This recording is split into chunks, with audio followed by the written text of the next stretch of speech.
श्री गुरुभ्यो नमः हरि ओम पूज्याय राघवेंद्राय सत्यधर्मरताय च भजतां कल्पवृक्षाय नमतां ಕಾಮಧೇನವೇ ಸಮಸ್ತ ಶ್ರೀ ಸರಳ ಪರಿಹಾರ ಜ್ಯೋತಿಷ್ಯಾಲಯ ಸದಸ್ಯರೆಲ್ಲರಿಗೂ ಈ ನಿಮ್ಮ ರಾಘವೇಂದ್ರ ಹರತಸೆ ಗುರುಜಿ ಮಾಡುವ ನಮಸ್ಕಾರಗಳು.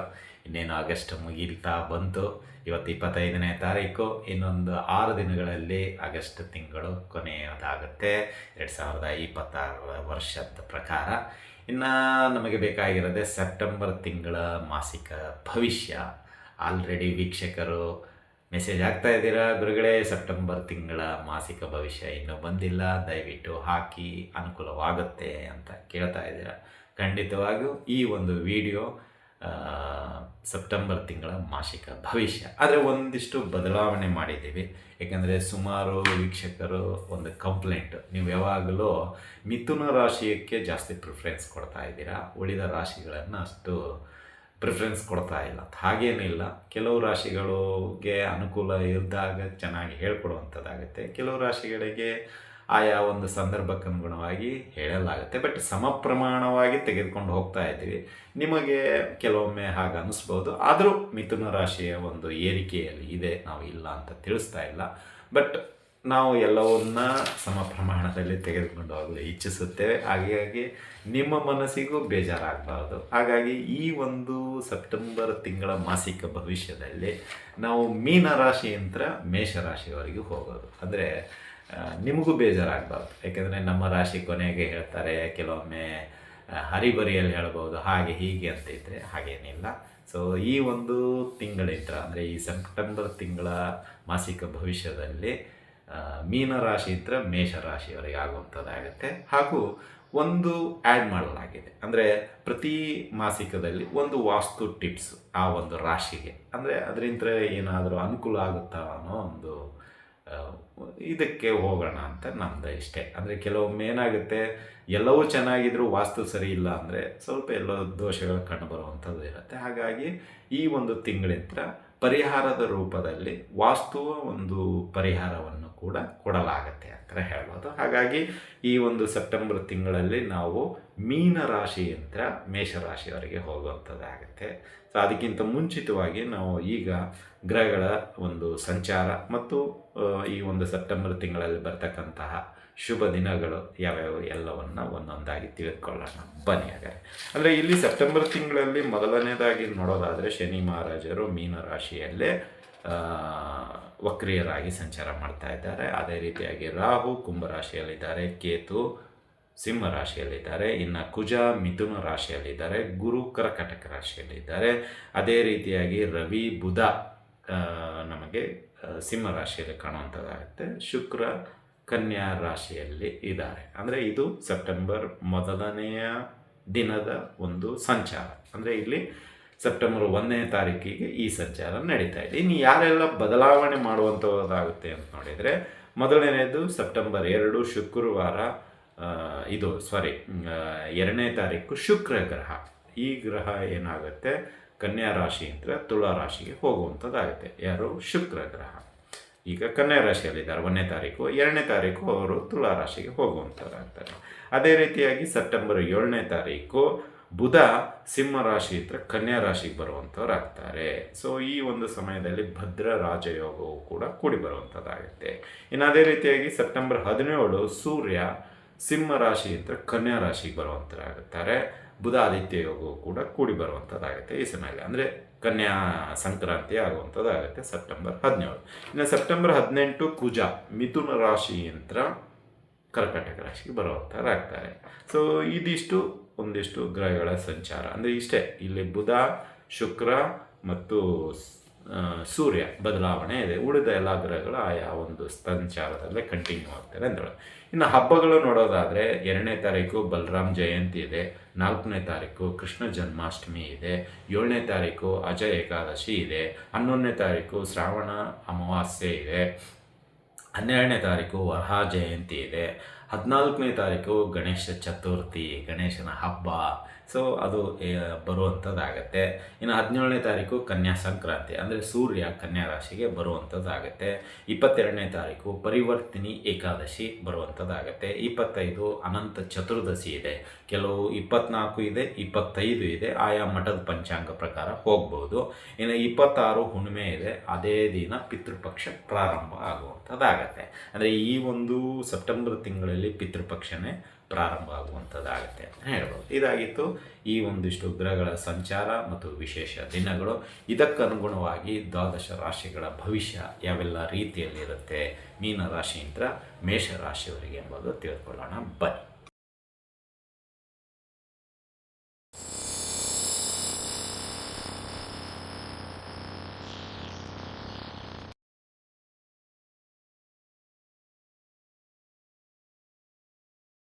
ರಾಶಿಗಳಲ್ಲಿ 12ನೇ ರಾಶಿಯಾಗಿರತಕ್ಕಂತಹ ಮೀನರಾಶಿ, ಈ ಮೀನರಾಶಿಯವರಿಗೆ ಈ ಒಂದು ಸೆಪ್ಟೆಂಬರ್ ತಿಂಗಳಲ್ಲಿ ಏನೆಲ್ಲ ಫಲಗಳು ಸಿಗುವಂಥದ್ದಾಗುತ್ತೆ, ಯಾವೆಲ್ಲ ರೀತಿ ಇರುತ್ತೆ ಎಂಬುದನ್ನು ನೋಡೋಣ.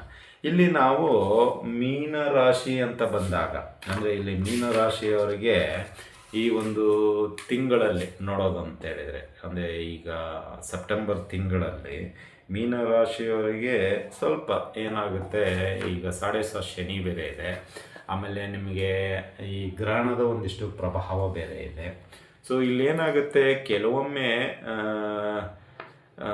ನೀವೇನು ಪ್ಲ್ಯಾನ್ ಮಾಡ್ಕೊಂಡಿರ್ತೀರಲ್ಲ ಆ ಪ್ಲ್ಯಾನ್ಗಳು ಸ್ವಲ್ಪ ಉಲ್ಟಾ ಆಗುವಂಥದ್ದು ಇರುತ್ತೆ. ಈಗೇನೋ ಒಂದು ಆಫೀಸಿಗೆ ಇಂಟ್ರ್ಯೂವ್ಗೆ ಹೋಗ್ಬೇಕಂತ ಅಂದ್ಕೊಂಡಿದ್ದೀರಾ ಅಂತ ತಿಳ್ಕೊಳ್ಳಿ, ಆ ಇಂಟ್ರ್ಯೂವ್ಗೆ ಹೋಗುವಂಥ ಸಮಯಕ್ಕೆ ನಿಮಗೆ ಬೇರೆ ಏನೋ ಕೆಲಸ ಬಂದಿರುತ್ತೆ. ಸೊ ಇಲ್ಲಿ ಕನ್ಫ್ಯೂಸ್ ಆಗೋಗ್ಬಿಡುತ್ತೆ, ಇಂಟ್ರ್ಯೂವ್ಗೆ ಹೋಗ್ಲೋ ಆ ಕೆಲಸ ಮಾಡಲೋ, ಇಕ್ಕಟ್ಟಿಗೆ ಸಿಕ್ಕಾಕೊಂಡ್ಬಿಡ್ತೀರ. ಅಂದರೆ ಯಾವುದು ಏನು ಮಾಡಬೇಕು ಎಂಬುದು ಸ್ವಲ್ಪ ಗೊಂದಲ ಮೀನರಾಶಿಯವರಿಗೆ. ಅಂದರೆ ಇಲ್ಲಿ ಸಾಮಾನ್ಯವಾಗಿ ಮೀನರಾಶಿಯವರು ಸ್ವಲ್ಪ ಏನಂತೀರ, ಹಿಂಜರಿಕೆ ಸ್ವಭಾವದವರು. ಅಂದರೆ ಜಾಸ್ತಿ ಅವರು ಈ ತಂಟೆ ತಕರಾರು ಗಲಾಟೆ ಇಂಥದಕ್ಕೆ ಹೋಗದೆ ಇರೋವಂಥವ್ರು. ಬಟ್ ಆದರೂ ಇಲ್ಲಿ ಏನಾಗ್ಬಿಡುತ್ತೆ, ಕೆಲವೊಮ್ಮೆ ನಾವು ಏನೋ ಪ್ಲ್ಯಾನ್ ಮಾಡ್ಕೊಂಡಿರ್ತೀವಿ, ಅದು ಉಲ್ಟಾ ಹೊಡೆದಾಗ ಸ್ವಲ್ಪ ಬೇಜಾರಾಗುತ್ತೆ. ಅಂದರೆ ಸ್ವಲ್ಪ ಮಾನಸಿಕ ಒತ್ತಡಗಳಾಗುತ್ತೆ, ಇದರಿಂದ ಸ್ವಲ್ಪ ಅಧಿಕವಾದ ಖರ್ಚುಗಳು ಬರುತ್ತೆ, ಅನುಮಾನ ಬರುತ್ತೆ, ಮತ್ತು ಕೆಲವು ಆಲಸ್ಯತನ ಈ ಒಂದು ತಿಂಗಳಲ್ಲಿ ಕಾಣುವಂಥದ್ದಾಗತ್ತೆ ಮೀನರಾಶಿ. ಹಾಗಾದರೆ ಬನ್ನಿ ಆ ರೀತಿಯೆಲ್ಲ ಏನೆಲ್ಲ ಪರಿಣಾಮಗಳು ಎದುರಿಸಬೇಕಾಗತ್ತೆ ನೋಡೋಣ. ಈ ತಿಂಗಳಲ್ಲಿ ಸ್ವಲ್ಪ ಏನಾಗುತ್ತಂದರೆ ನಿಮಗೆ ಆರ್ಥಿಕವಾಗಿ ಮಧ್ಯಮ ರೀತಿಯಲ್ಲಿ ಇರುತ್ತೆ, ನಿಧಾನವಾಗಿ ಮೂವ್ ಆಗ್ತಾ ಇರುತ್ತೆ. ಖರ್ಚುಗಳು ಮಾತ್ರ ವೇಗ ಇರುತ್ತೆ, ಬರ್ತಕ್ಕಂಥ ಆದಾಯ ನಿಧಾನಾಗಿ ಬರುವಂಥದ್ದು ಇರುತ್ತೆ. ಏನೇ ನಾವು ಪ್ರಯತ್ನ ಮಾಡಿದ್ರೂ ಬರ್ತಕ್ಕಂಥ ಹಣ ಬೇಗ ಬರಲ್ಲ. ಈಗ ಲೋನಿಗೆ ಅಪ್ಲೈ ಮಾಡಿದ್ರೂ ಪ್ರೊಸೆಸಿಂಗ್ ಸ್ಲೋ ಆಗುವಂಥದ್ದಾಗುತ್ತೆ, ಇಲ್ಲ ರಿಜೆಕ್ಟ್ ಆಗುವಂಥದ್ದಾಗುತ್ತೆ. ಸೊ ಯಾರು ಕೊಡಬೇಕಂತಿದ್ದಾರೋ ಅವರಿಗೆ ಕೊಡೋ ಮನಸ್ಸು ಬರೋದಿಲ್ಲ. ಯಾರೆಲ್ಲ ಕೊಡ್ತೀನಿ ಅಂತ ಹೇಳಿದವರು ಕೈ ಎತ್ತಿ ಬಿಡ್ತಾರೆ. ಸೊ ಈ ರೀತಿಯೆಲ್ಲ ಆರ್ಥಿಕವಾಗಿ ಸ್ವಲ್ಪ ತೊಂದರೆಗಳು ನಿಮಗೆ ಸಿಗುವಂಥದ್ದು ಇದೆ. ಇನ್ನು ಉದ್ಯೋಗ ವ್ಯಾಪಾರದಲ್ಲಿ ಜವಾಬ್ದಾರಿಗಳು ಜಾಸ್ತಿ ಆಗುತ್ತೆ, ಆದರೆ ಕೆಲಸ ಮಾಡಲು ಮನಸ್ಸು ಮತ್ತು ದೇಹ ಒಗ್ಗೋದಿಲ್ಲ. ಅಂದರೆ ಮಾತು ಕೇಳಲ್ಲ ಅವು, ಮನಸ್ಸು ಮತ್ತು ದೇಹ. ಮನಸ್ಸು ಕೇಳಿದರೆ ದೇಹ ಕೇಳಲ್ಲ, ದೇಹ ಕೇಳಿದರೆ ಮನಸ್ಸು ಕೇಳಲ್ಲ. ಅಂದರೆ ಸ್ವಲ್ಪ ಅನಾರೋಗ್ಯದ ಸಮಸ್ಯೆ ಈ ತಿಂಗಳಲ್ಲಿ ನಿಮಗೆ ಬಲವಾಗಿ ಕಾಡುತ್ತೆ. ಅದರ ಜೊತೆಗೆ ಆಲಸ್ಯತನ, ಸೋಮಾರಿತನ ಇದು ಜಾಸ್ತಿ ಕಂಡುಬರುವಂಥದ್ದಾಗುತ್ತೆ ಉದ್ಯೋಗ ಮತ್ತು ವ್ಯಾಪಾರದಲ್ಲಿ. ಇನ್ನು ಕುಟುಂಬದಲ್ಲಿ ನೋಡೋದಾದರೆ ಕೋಪ, ಮನಸ್ತಾಪ, ತುಂಬ ಗಾಂಭೀರ್ಯ ಅಂತೀವಿ ಅದರಿಂದ ಕೂಡಿರುತ್ತೆ. ಒಬ್ಬರನ್ನ ಎತ್ತಿ ಕಟ್ಟೋದು, ಅಥವಾ ನೀ ಮಾಡಿದ್ದೇ ಸರಿ, ಹಾಗೆ ಹೀಗೆ ಏನೋ ವ್ಯಂಗ್ಯಭರಿತವಾದ ಮಾತುಗಳು ಕೂಡ ಈ ಒಂದು ತಿಂಗಳಲ್ಲಿ ನಿಮಗೆ ಸಿಗುವಂಥದ್ದಾಗುತ್ತೆ ಅಂತ ಹೇಳ್ಬೋದು. ಇನ್ನು ವಿದ್ಯಾರ್ಥಿಗಳಿಗೆ ಏನು ಫ್ರೆಂಡ್ಶಿಪ್ ಚೆನ್ನಾಗಿ ಮಾಡ್ಕೊಳ್ಳಿಕ್ಕೆ ಪ್ರಯತ್ನ ಪಡ್ತೀರಾ, ಯಾರೆಲ್ಲ ಚೆನ್ನಾಗಿ ಓದ್ತಾ ಇದ್ದಾರೆ ಅವರ ಬಗ್ಗೆ ಫ್ರೆಂಡ್ಸ್ ಮಾಡ್ಕೊಳ್ಳುವಂತಹದ್ದಾಗುತ್ತೆ. ಮತ್ತು ಕೆಲವೊಮ್ಮೆ ಓದಿಗೆ ಹೆಚ್ಚಿನ ಪ್ರಾಶಸ್ತ್ಯ ಕೊಡ್ತೀರಾ, ಬಟ್ ಅನಾರೋಗ್ಯದ ಸಮಸ್ಯೆಯಿಂದ ಅದು ಸಾಧ್ಯವಾಗೋದಿಲ್ಲ ಅಂತಲೇ ಹೇಳ್ಬೋದು. ಇನ್ನು ಆರೋಗ್ಯ ವಿಷಯಕ್ಕೆ ಬಂದರೆ ತುಂಬ ಡಿಸ್ಟರ್ಬೆನ್ಸ್ ಇದೆ. ತಲೆನೋವು, ಮೈಕೈ ನೋವು, ಹೊಟ್ಟೆ ನೋವು, ಈ ನೋವುಗಳಿಂದ ಈ ತಿಂಗಳು ಭಾಳ ತೊಂದರೆ ಸಿಗಾಕೊಳ್ಳುವಂಥದ್ದಾಗುತ್ತೆ. ಖರ್ಚುಗಳು ಅಧಿಕ ಬರುತ್ತೆ. ಮೆಡಿಸಿನ್ನು ಅಥವಾ ಆಪ್ರೇಷನ್ನು ಅಥವಾ ಟೆಸ್ಟಿಂಗು, ಏನೋ ಒಂದು ರೀತಿಯಲ್ಲಿ ಖರ್ಚುಗಳು ಈ ತಿಂಗಳು ನಿಮಗೂ ಮತ್ತು ನಿಮ್ಮ ಕುಟುಂಬ ಸದಸ್ಯರಿಗೂ ಮೆಡಿಸಿನ್ ವಿಷಯವಾಗಿ ಅಥವಾ ಆಸ್ಪತ್ರೆ ವಿಷಯವಾಗಿ ಖರ್ಚುಗಳು ಅಧಿಕವಾಗಿ ಬರುವಂಥದ್ದಾಗುತ್ತೆ ಮೀನರಾಶಿಯವರಿಗೆ ಅಂತಲೇ ಹೇಳಬಹುದು. ಅಂದರೆ ಇಲ್ಲಿ ಒಟ್ಟಾರೆಯಾಗಿ ತಗೊಳ್ಳೋದಾದರೆ ಮೀನರಾಶಿಯವರಿಗೆ ಈ ತಿಂಗಳಲ್ಲಿ ಸ್ವಲ್ಪ ತಾಳ್ಮೆ ಕಡಿಮೆ, ಕೋಪ ಜಾಸ್ತಿ, ಹಿಡಿದ ಕೆಲಸ ಅರ್ಧಕ್ಕೆ ಬಿಡೋದು, ಮಾತಿನಲ್ಲಿ ಸಿಕ್ಕಾಕಿಕೊಳ್ಳೋದು, ಮತ್ತು ಬೇಡದೇ ಇರೋ ಕೆಲಸಕ್ಕೆ ಕೈ ಹಾಕೋದು. ಸೊ ಇದರಿಂದ ತೊಂದರೆ ನಿಮಗೆ ಪದೇ ಪದೇ ಈ ತಿಂಗಳು ಸಿಗುವಂಥದ್ದಾಗುತ್ತೆ. ಇನ್ನು ಹಬ್ಬ ಹರಿದಿನಗಳಲ್ಲಿ ವಾದ ವಿವಾದಕ್ಕೆ ಹೇಳ್ತೀರಿ. ಈಗ ನಾವು ಹೇಳಿದ್ರಲ್ಲ, ಕೃಷ್ಣ ಜನ್ಮಾಷ್ಟಮಿ, ಗಣೇಶ ಚತುರ್ಥಿ, ವರಾಹ ಜಯಂತಿ, ಸೊ ಇವೆಲ್ಲ ಶುಭ ಹಬ್ಬಗಳು ನಮಗೆ ಹಿಂದೂ ಇದರಲ್ಲಿ. ಸೊ ಏಕಾದಶಿ ದಿನ ಪರಿವರ್ತನೆ ಏಕಾದಶಿ ಬರ್ತಾ ಇದೆ. ಸೊ ಪರಿವರ್ತನೆ ಅಂದರೆ ಏನು? ಚೇಂಜ್. ಬಟ್ ನೀವು ಚೇಂಜ್ ಆಗಲ್ಲ, ಏನೋ ಒಂದು ಕಿರುಕು ಮಾಡ್ಕೊಳ್ತೀರ. ಸೊ ಈ ರೀತಿ ಎಲ್ಲ ಮೀನರಾಶಿಯವರು ಇರುತ್ತೆ. ಇನ್ನು ಏನಾದರೂ ಅನುಕೂಲ ಏನಾದರೂ ಕಂಡು ಬರುತ್ತಾ ಈ ತಿಂಗಳು ಅಂತ ನೋಡಿದರೆ, ಇಲ್ಲಿ ಏನಾಗುತ್ತಂದರೆ ಅನುಕೂಲ ಬರುವಂಥ ಕ್ಷಣದಲ್ಲಿ ನಿಮ್ಮ ಕೋಪ ಬಂದ್ಬಿಡುತ್ತೆ. ಅನುಕೂಲ ಆಗಬಾರ್ದು ಅಂತಿಲ್ಲ, ಅನುಕೂಲ ಆಗಿರುತ್ತೆ, ಬಟ್ ನಿಮ್ಮ ಕೋಪದಿಂದ ಅದು ಕಳ್ಕೊಂಡ್ಬಿಡ್ತೀರ. ಅಂದರೆ ಯಾವುದೋ ಒಂದು ದೃಷ್ಟಿಯಲ್ಲಿ ತುಂಬ ವ್ಯಾಘ್ರಕ್ಕೆ ಒಳಗಾಗ್ಬಿಡ್ತೀರ. ಸೊ ಇದರಿಂದ ಏನಾಗೋಗ್ಬಿಡುತ್ತೆ, ಸ್ವಲ್ಪ ನಿಮ್ಮ ಬಗ್ಗೆ ಏನೋ ಅವರಿಗೆ ಇರ್ತಕ್ಕಂಥ ಇಂಟ್ರೆಸ್ಟೇ ಹೊರಟೋಗ್ಬಿಡುತ್ತೆ.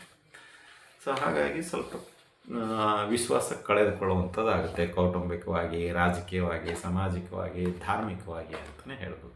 ಅಂದರೆ ಈ ಎಲ್ಲ ರೀತಿಯಲ್ಲಿ ನಿಮಗೆ ತೊಂದರೆಗಳು ಬರುವಂಥದ್ದಾಗತ್ತೆ ಈ ಒಂದು ಸೆಪ್ಟೆಂಬರ್ ತಿಂಗಳಲ್ಲಿ. ಅದೇ ರೀತಿ ಸಂಬಂಧಗಳು, ಅಂದರೆ ಮನೆಯ ವಾತಾವರಣದಲ್ಲೂ ಅದೇ ರೀತಿ ಇರುತ್ತೆ. ಬರೀ ಬಿಸಿ ಬಿಸಿಯಾಗಿ ಮಾತನಾಡೋದು, ವ್ಯಂಗ್ಯಭರಿತವಾಗಿ ಮಾತನಾಡೋದು, ಮತ್ತು ಏನೋ ಅರ್ಥವಿಲ್ಲದ ಮಾತುಗಳಂತೀವಿ ಅಷ್ಟೇ, ಸಿಂಪಲಾಗಿ. ಏನೋ ಬೇಡದೇ ಇರೋ ವಿಷಯ ಸುಮ್ಮನೆ ಕೆದಕಿ ಮೈ ಮೇಲೆ ಎರಚ್ಕೊಳ್ಳೋದು. ಸೊ ಈ ರೀತಿ ಎಲ್ಲ ಇರುತ್ತೆ. ಸ್ವಲ್ಪ ನಿಮ್ಮ ಮಾತಿನ ಬಗ್ಗೆ ಕಂಟ್ರೋಲ್ ಮಾಡಿ, ಬೇಡದೇ ಇರೋ ವಿಷಯನ ತಲೆ ಹಾಕೋದು ಬಿಡಿ, ಅಥವಾ ಯಾರೂ ಏನೂ ಅನ್ನೋದೇ ಇದ್ದಾಗ ಏನೂ ಮಾತಾಡ್ಲಿಕ್ಕೆ ಹೋಗಬೇಡಿ, ಏನೂ ಉಪದೇಶನೂ ಕೊಡ್ಲಿಕ್ಕೆ ಹೋಗಬೇಡಿ. ಯಾರೂ ಕೇಳಿಲ್ಲ ಅಂದರೆ ಉಪದೇಶ ಮಾಡಲಿಕ್ಕೆ ಹೋಗಬೇಡಿ, ಬೆಲೆ ಸಿಗಲ್ಲ. ಸೊ ಹಾಗಾಗಿ ಮೀನರಾಶಿಯವರು ಆದಷ್ಟು ಸ್ವಲ್ಪ ಹುಷಾರಾಗಿರೋದು ತುಂಬ ಉತ್ತಮ. ಯಾಕಂದರೆ ಇದೇ ಆಗಸ್ಟಲ್ಲಿ ಗ್ರಹಣ ಇದೆ, ತದನಂತರ 7.5 ಶನಿ 2ನೇ ಚರಣ. ಸೊ ಗ್ರಹಗಳ ರೀತಿಯ ನೋಡೋದಾದರೂ ಯಾವ ಗ್ರಹಗಳನ್ನು ಸ್ವಲ್ಪ ಅನುಕೂಲತೆ ಕಡಿಮೆ ಇದೆ. ಸೊ ಹಾಗಾಗಿ ಸ್ವಲ್ಪ ಜಾಗ್ರತೆಯಿಂದ ಇರೋದು ತುಂಬ ಉತ್ತಮ. ಇನ್ನು ಪರಿಹಾರಗಳ ವಿಷಯಕ್ಕೆ ಬರೋದಾದರೆ ಶನಿ ದೇವರ ಆರಾಧನೆ, ಶನಿ ದೇವರ ದರ್ಶನ, ಅದೇ ರೀತಿ ಗಣೇಶ ದೇವರು ಮತ್ತು ರಾಯರಿಗೆ. ಏಕೆಂದರೆ ಗುರುಬಲ ಒಂದಿದೆ, ಗುರು ಗ್ರಹ ಅನುಕೂಲ ಇದ್ದಾರೆ, ಇಲ್ಲ ಅಂತ ಹೇಳಲ್ಲ, ಬಟ್ ಅವರು ಕೂಡ ಕೆಲವೊಮ್ಮೆ ಅನಾನುಕೂಲ ಮಾಡುವಂಥದ್ದು ಇದೆ. ಅಂದರೆ ಈಗ ಯಾರೋ ಭೇಟಿ ಆಗಲ್ಲ ಅಂತ ಹೋಗ್ತಿದ್ದೀರಾ, ಬಟ್ ಅವರು ಅವೈಲೇಬಲ್ಲೇ ಇರಲ್ಲ.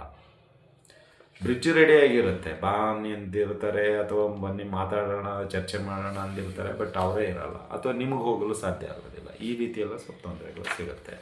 ಇಲ್ಲಿ ಗುರು ಬಲ ಇದ್ದಾನೆ ಅಂದರೆ ಕೆಲವೊಂದಿಷ್ಟು ವಿಷಯಗಳಿಗೆ ಅನುಕೂಲ ಇದೆ, ಬಟ್ ಅದು ವೈಯಕ್ತಿಕಕ್ಕೆ ಅಷ್ಟು ಸೀಮಿತ ಆಗೋದಿಲ್ಲ. ಬೇರೆ ಬೇರೆ ರೀತಿಯ ಕಾಂಟ್ರಿಬ್ಯೂಷನಲ್ಲಿ ಅದು ಜಯ ಇರುತ್ತೆ. ಹಾಗಾಗಿ ನಾವು ಹೇಳೋದಿಷ್ಟೇ, ಸ್ವಲ್ಪ ಮಾತಿನಲ್ಲಿ ಮತ್ತು ಗುರು ಹಿರಿಯರ ಬಗ್ಗೆ ಗೌರವ ಕೊಡಿ, ಅಪಹಾಸ್ಯ ಮಾಡಲು ಹೋಗಬೇಡಿ, ಯಾರನ್ನು ಕನಿಷ್ಠರಾಗಿಯೂ ಕಾಣಲು ಹೋಗಬೇಡಿ ಅಂತಲೇ ಹೇಳ್ಬೋದು. ಇನ್ನು ಅದೇ ರೀತಿಯಾಗಿ ಒಂದಿಷ್ಟು ಕ್ಷೇತ್ರಗಳಿಗೆ ಹೋಗಿ ಬನ್ನಿ. ರಾಯರ ಮಠಕ್ಕೆ ಆರಾಧನೆ ಇದೆ, ಆಗೋಗಿರುತ್ತೆ.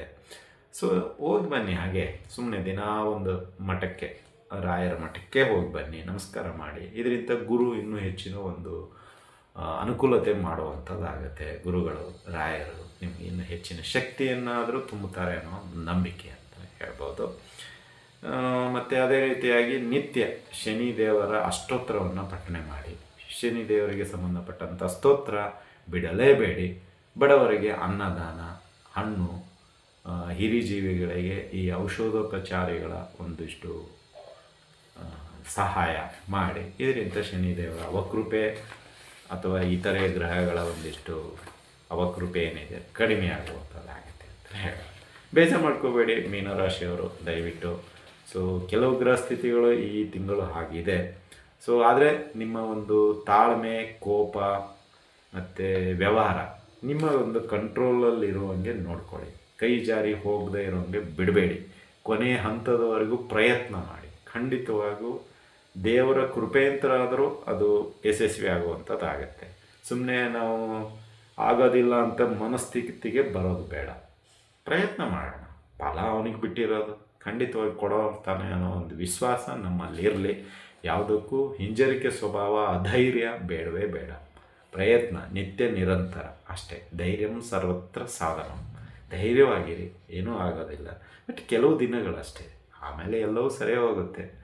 ಎಲ್ಲ ದಿನಗಳು ಕೆಟ್ಟ ದಿನಗಳಂತ ಹೇಳಿಕ್ಕಾಗಲ್ಲ. ಕೆಲವೊಮ್ಮೆ ಬಂದಿರುತ್ತೆ, ಅನುಭವಿಸ್ಬೇಕು. ಅನುಭವಿಸಿದಾಗಲೇ ಗೊತ್ತಾಗೋದು, ಈ ಸೋಮವಾರ ಹೀಗಿತ್ತು, ಈ ಮಂಗಳವಾರ ಹೀಗಿತ್ತು, ಈ ಆಗಸ್ಟ್ ಹೀಗಿತ್ತು, ಈ ಸೆಪ್ಟೆಂಬರ್ ಹೀಗಿತ್ತು ಅಂತ ನಮಗೆ ಒಂದು ಗಟ್ಟಿತನ ಕೂತ್ಕೊಳ್ಳುತ್ತೆ. ಇಲ್ಲದೇ ಇದ್ದರೆ ಎಲ್ಲ ಸ್ಮೂತಾಗಿ ನಡೀತಾ ಇದ್ದರೆ ಯಾರು ನೆನೆಸ್ತೀರಾ ಹೇಳಿ? ಹಾಗಾಗಿ ಇರಲಿ, ಬಂದಿರೋದು ಇರಲಿ, ಗೋವಿಂದನ ದಯ ಒಂದಿರಲಿ ಅಂತಲೇ ಆ ಒಂದು ದಾಸರು ಹೇಳಿದ ಹಾಗೆ ನಡೆಯೋಣ.